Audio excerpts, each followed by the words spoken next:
Today I'm going to be talking about the hormone that's making us all fat. I'm a nutritionist and a health and wellness coach, and today we're going to be talking about hormones.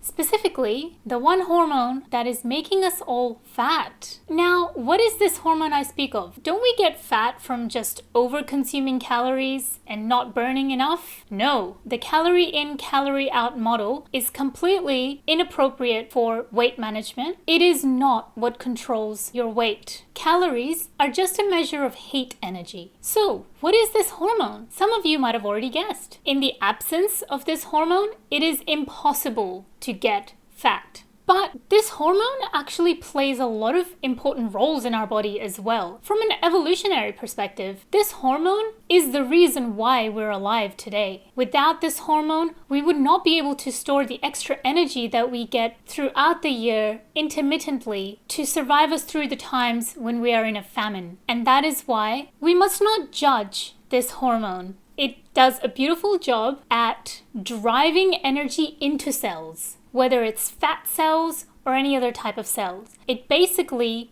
opens the door and tells the cells, all right, I'm coming in, I've got all this energy, I'm going to put it inside. This hormone is called insulin. It's a very important hormone, and the dysfunction of this hormone can actually lead to things like diabetes and metabolic syndrome, which we don't want. Now, what is insulin? Well, it's released by the pancreas in response to a certain stimulus. The conditions in the body that triggers the release of insulin is high blood sugar. High meaning above baseline. As a baseline, your blood contains about a teaspoon of sugar. So anything more than that, when it gets absorbed into the blood, the body's going to be releasing insulin because it does not want high blood sugar, because high blood sugar is very damaging to the body. So the body wants to get rid of this excess sugar floating around in the blood. And how it does that? It releases this hormone. It basically tells the cells that I'm going to be transferring this energy into you now. And so the fat cells, they become bigger and the energy gets stored in these fat cells. Some energy is also going to go into the muscle cells, etc., etc. But for the purpose of this video, we're just going to focus on fat cells. So what else does insulin do? It's actually an anabolic hormone, which means it's a growing hormone. You might have heard of anabolic steroids, which is something that bodybuilders take to grow their muscles. Insulin is a similar hormone in the sense that it makes things bigger, and that's why it makes the fat cells grow. Insulin can actually cross the blood-brain barrier, and it can tell your brain when it's full and when not to eat, and give you the signals of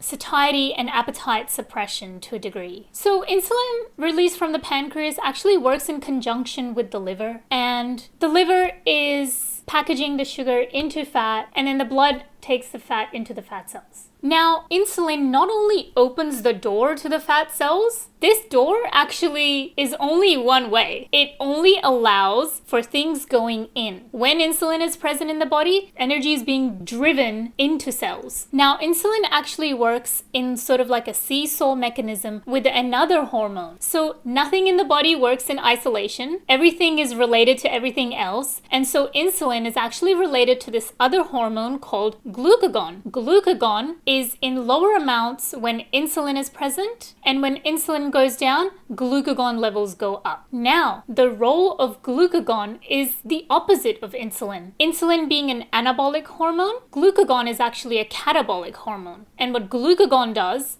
it also opens the doors of the cells, but this time, the one way is actually out. It's driving energy out of the cells.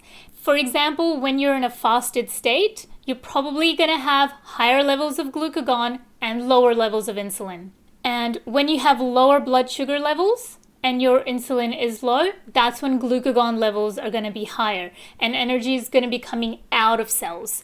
And so it's really important to understand this mechanism of insulin and glucagon when it comes to weight loss and weight gain. It is not about calories. We must forget the whole idea behind calories in, calories out, because all the calories from your food are metabolized completely differently depending on where these calories are coming from. For example, protein calories are going to be used up more for building block purposes, and maybe a little bit of converting it into glucose as well as needed. Carbohydrates, for example, are just going to go straight into storage. They don't contain amino acids like proteins do. They cannot be used to build new muscle tissue, for example. And fat, on the other hand, is not going to raise your blood sugar levels. It's not going to release any insulin in your blood. This is why a high-fat diet, for example, like a keto or a carnivore diet, in which the carb levels are relatively low, in a low carbohydrate state and in a high-fat state, it is really good for the body to balance out its insulin levels. So it's not getting constantly spiked, and so you get a lot more stability when it comes to these levels. Insulin is actually also responsible for inflammation in the body. So we don't want a lot of insulin present in our body all the time. Insulin in itself is not the bad guy here. It's about how often it's being stimulated throughout the day. It also makes you retain water more and tells the kidneys to hold on to a lot more water. And this is another reason why when someone goes on a ketogenic diet, for the first few weeks, they'll go through a rapid weight loss process, and the weight being lost is actually water weight, and that is resulting from a lack of insulin being spiked all the time. And without that insulin, the kidneys start to release all that excess water that's being retained all over your body. Fun fact, did you know insulin is actually made from 51 different amino acids? This just goes to show that protein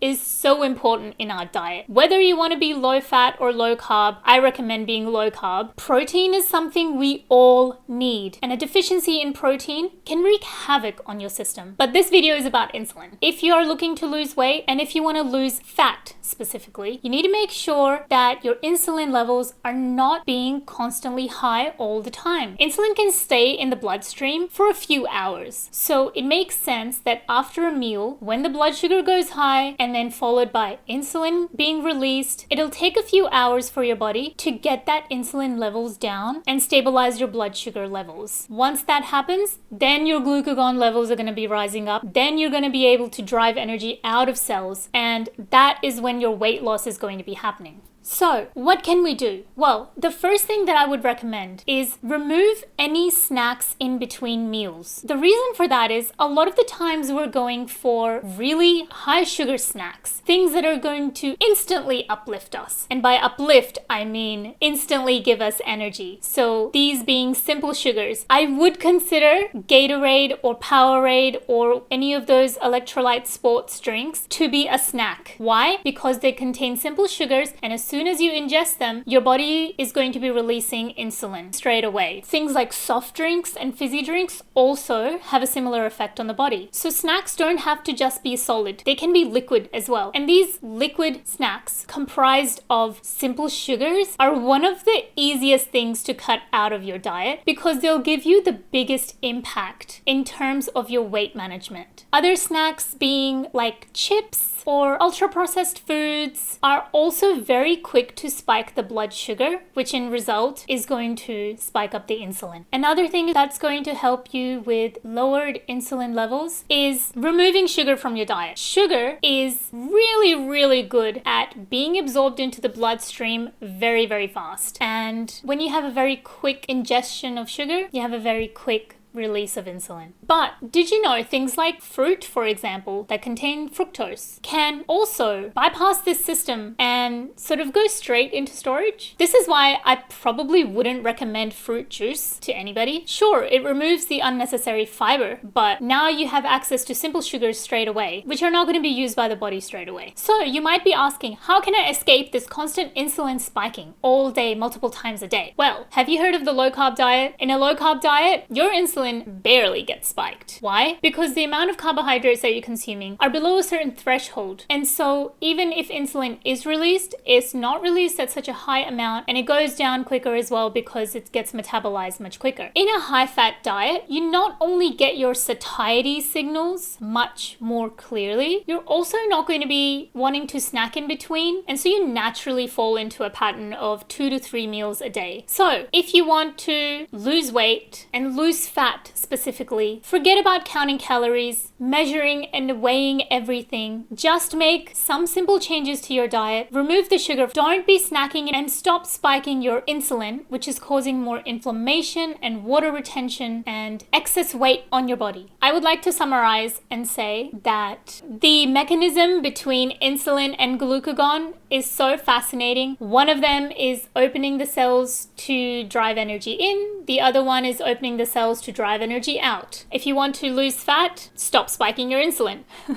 It's simple. Eat enough protein so that you're able to build healthy tissue, and eat enough fat so that you have healthy hormones in your body. I would like to say that eating fat does not equal gaining fat. And this is why we're so scared of eating fat. Eating fat is not making us fat. It's eating fat in combination with the carbohydrates. And that is what is driving the energy into cells. So we must first be aware the effect of carbohydrates on our body before we want to look at losing fat. If you're gonna be scared of a food, I would suggest sugar is the big bad guy here. Sugar does not provide you with much nutritional value. It doesn't have vitamins and minerals. It is not essential in our diet. We can do just fine without it. In fact, we do much better without it. So I would encourage all of you to first figure out how much sugar you're actually consuming. If you like this video, I would really appreciate it if you could like and subscribe. It tells me that you guys are watching these videos and you're enjoying these videos and you want to see more of these videos. And I